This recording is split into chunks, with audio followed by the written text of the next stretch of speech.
আজি যিটো এটা ডাঙৰ ঘটনা হৈছে, এই ঘটনাটোত আমি সদৌ অসম নাচযোগী যুৱ পৰিষদে এটা গৰিহণা দিছোঁ। আজি ধুবুৰী সমষ্টিৰ মাননীয় সাংসদ ৰকিবুল হুছেইন ডাঙৰীয়াক যিটো এটা ডাঙৰ ষড়যন্ত্ৰমূলকভাৱে দুৰ্বৃত্তই আক্ৰমণ কৰিছিল, সেই দুৰ্বৃত্তসকলক চিনাক্ত কৰি যাতে অতি সোনকালে 24 ঘণ্টাৰ ভিতৰত আমাৰ হিমন্ত চৰকাৰৰ যি নেতৃত্বাধীন হিমন্ত বিশ্ব শৰ্মাৰ নেতৃত্বাধীন যি চৰকাৰ, সেই চৰকাৰে দৃষ্টান্তমূলক শাস্তি প্ৰদান কৰে, তাৰ বাবে আমি দাবী জনাইছোঁ।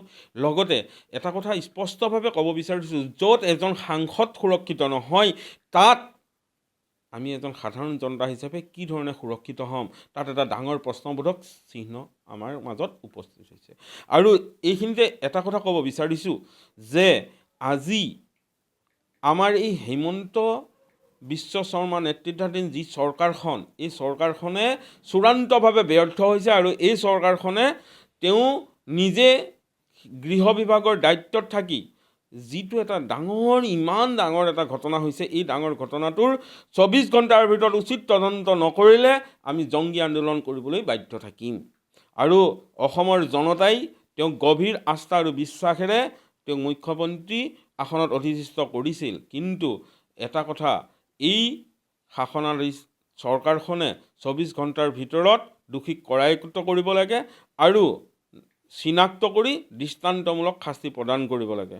দ্বিতীয়তে, আজি আমি গম পাইছোঁ যে ৰূপহীয়াত থানাত যিটো এটা ঘটনাৰ, এই ঘটনাটোৰ এটা পঞ্জীয়ন হৈছে, কেছ এটা পঞ্জীয়ন হৈছে। সেই কেছটোৰ যাতে ক্ষীপ্ৰ তদন্ত কৰি অনতিপলমে দোষীক কৰায়ত্ব কৰি দৃষ্টান্তমূলক শাস্তি প্ৰদান কৰিব লাগে। আৰু এই অসম চৰকাৰৰ গৃহ বিভাগটো চূড়ান্তভাৱে ব্যৰ্থ হৈছে।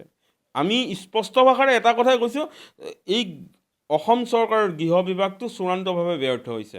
আৰু গৃহ বিভাগৰ দায়িত্বত থকা অসমৰ মুখ্যমন্ত্ৰী মাননীয় সকলোৰে শ্ৰদ্ধাৰ হিমন্ত বিশ্ব ডাঙৰীয়া, গৃহ বিভাগটোৱে সঁচাকৈ ব্যৰ্থ হৈছে। আৰু তেওঁ অনতিপলমে গৃহ বিভাগৰ দায়িত্ব এৰি দি বা তেওঁ নিজে এই দায়িত্ব স্বীকাৰ কৰি তেওঁ পদত্যাগ কৰিব লাগে। অন্যথা তেওঁ 24 ঘণ্টাৰ ভিতৰত দোষী কৰায়ত্ব কৰি শাস্তি বিহিব লাগে।